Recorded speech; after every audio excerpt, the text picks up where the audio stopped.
Alright, Shalom. I'm going to start off by giving all praises, honor, and glory to Yahweh, Ba'ashem Yahushai, Ba'ashem HaRakakadash. Double honors to the apostles and elders of Great Millstone. Peace and salutations to the hopefully elect. And this is a response, right, to the brother's video you see here on the screen, okay? The brother Azariah, that's in the GMS Pittsburgh account, okay? You see his handle, GMS Humble Attentions. Now, he's doing a response to the elder Manat Zakba, down South Carolina's video, okay? Now, the title of the video that the brother put sparked this lesson to the spirit, all right? See the show, it says, the devil going to jump out, says the devil going to jump out like Jack in the Box on Jake. Hey, and the brother's right, you see? And this is just in transit, right? The brother is right through the spirit, man, okay? Esau is definitely going to jump out on Jake like Jack in the Box, man. Because the Jack in the Box, if you know that damn toy, right? You never knew when he was really about to pop out. It would just, you would wind it up, it would play its little bit of noise, and then it would just jump out, you know, at an uncertain time. You see? And that's what's about to happen to you, Jakes. Let me put my phone on Do Not Disturb real fast.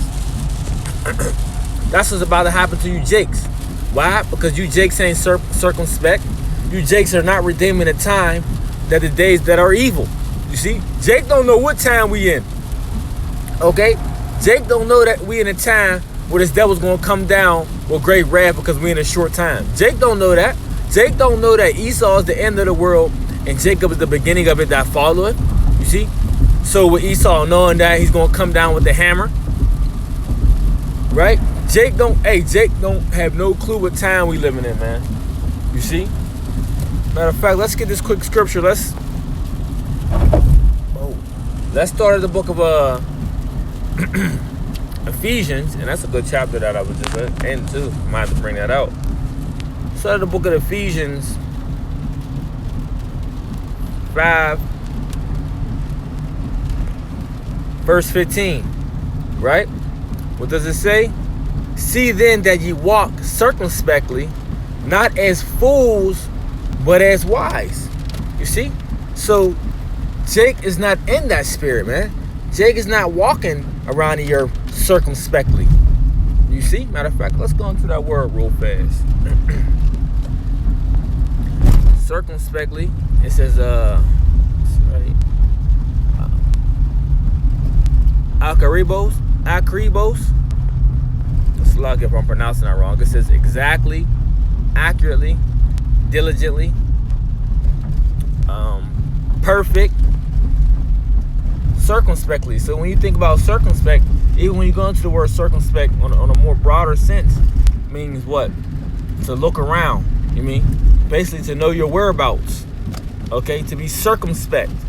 You know what? Let's get a little more on that. Okay.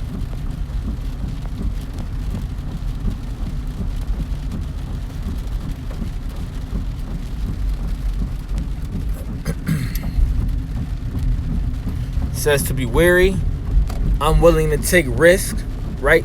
You don't want to take unnecessary risk. See, but Jake is not in that mindset because they don't know what the hell is going on. See, so Jake is willing to still take unnecessary risks and do certain wicked behaviors, man, that the Lord does not, things that does not please the Lord, right? It says careful, right? Cautious. And Jake is not in that mindset. You see? Hey, you know how we tell Jake to fear Yahweh Shem Yahushai, that Yahweh Shem Yahushai will fuck them up. Jake don't care. You see? Jake don't move circumspectly. You see? These people move as fools, man. So let's go back to that. You know what a fool is? A fool is a foolish person, man. Okay?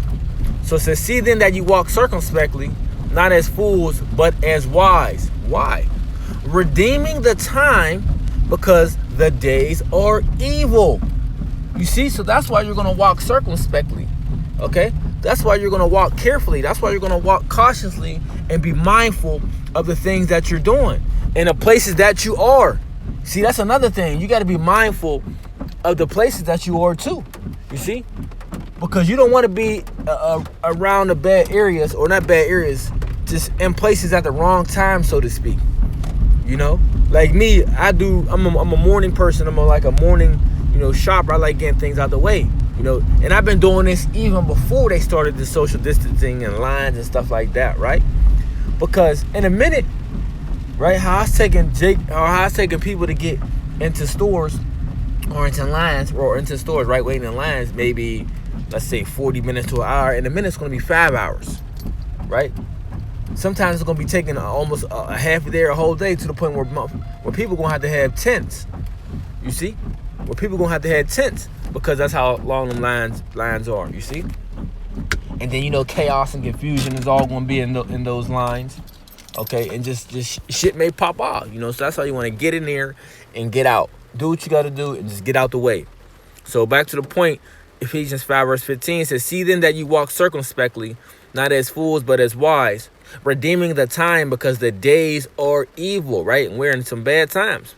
"Wherefore be ye not unwise, but understanding what the will of the Lord is," right? Verse 19, "And be not drunk with wine, wherein is excess, but be filled with the Spirit." Okay? You don't want to be drunk with wine, man. Hey, the scriptures tell you about even drinking physical wine. You want to drink what? You want to drink moderately. You see? And I can, I can be the first to tell you, man, right? So sometimes, a lot of times, I drunk a little bit too much, man. And then I did a lot of foolish things, and the Lord judged me for it. You see? So you don't even want to be even just, what they call that, rioting or getting abroad, man. You see, on the wine. Okay? Can't be out there like that, man. And that's what I have to continue to drill in my head, that I can't be out there off the drink. You see, that's very unwise to do. And I don't do nothing but get myself in bad situations. But carrying on, it says, "But be filled with the Spirit." You see? So that's how you want to walk, man. You want to walk out of the Spirit. You want to move spiritual. You see? Because this flesh, man, boy, man, this flesh is something else, man. You see, the flesh does things, that your flesh feels as is beneficial, or what's beneficial to it. You see, it doesn't think about what the Spirit wants to do. It thinks about what the selfish me, I. Okay, flesh, all about myself type of ordeal. But the Spirit is moving in a way towards the way Yahweh Shema Shah wants things to be. Okay, so back on Jake, right? As a brother have it up. Hey, this devil's going to jump out like a jack in the box. You see? And matter of fact, now that I just said that, even more for Jake, because what? Jake trusted impression. So Jake already trusts this devil. Let's see, I think it's in Psalms. Let's just type it in.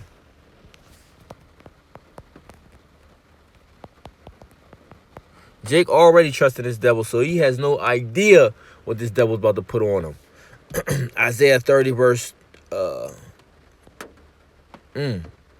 I'll start at 9. It says that this is a rebellious people, lying children, that will not hear the law of the Lord, which say to the seers, see not, and to the prophets, prophesy not unto us right things, speaking to us smooth things, prophesy deceits. And this is what our people say when we try to tell them the harsh truth.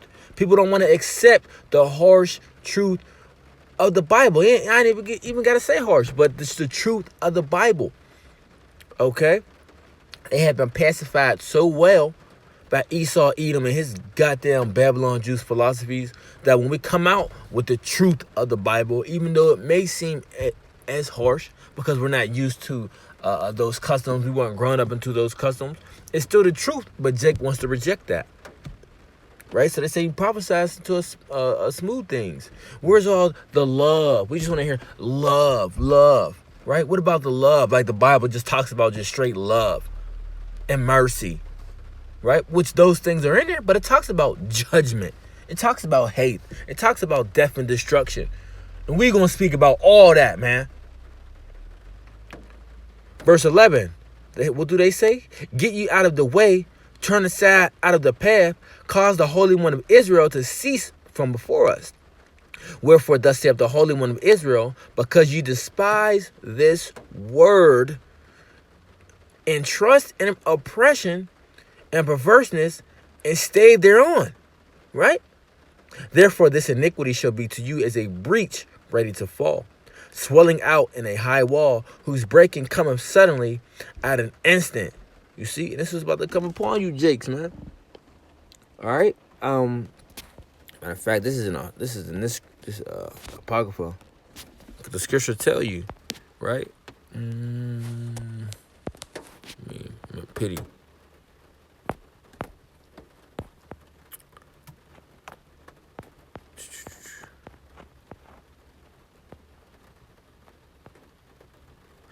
But the scriptures basically say, who shall pity a charmer that is bit by a serpent? You see? So we don't pity you, Jakes, that trust in the government, that trust in oppression. Here we go. Ecclesiasticus 12 verse 13. Who will pity a charmer that is bitten with a serpent, or any such as come nigh wild beasts? Because we telling you that this man is the devil, man. These people are the devil, man. They wicked. They do the works of Satan, right? They're the serpent, right? We tell you all these things, right? So when these things come upon you, right, we ain't gonna marvel at it because we told you already. You see? We told you already. So we're not gonna pity you, Jakes, man. We're not gonna have no pity for you at all. All right? But, hey, the point is, just backing up the brother through the spirit, what he said. Hey, this devil gonna jump out on you like a jack in a box. Like Jack in a Box on Jake. And that's what's about to happen, man. You see? This devil about to jump out, and you Jakes are going to be not ready, not prepared, okay? These churches ain't preparing y'all for what's to come. They ain't telling y'all who Esau Edom is, according to the Bible, that he's the devil, that he's y'all wicked twin brother, and he wants to destroy you physically, mentally, and spiritually. But we are, the men of the Lord, the servants of prophets. So, Jake, you better get ready, man. You better get ready. We ain't even in Jacob's trouble yet, so you better get ready, because a lot of things is about to come upon you. You see? So you better get yourself prepared, right? Or be prepared to get jumped out on, like the Jack in the Box, like the brother said. Lord willing, I hope this quick lesson was edifying. Until next time, I want to say shalom.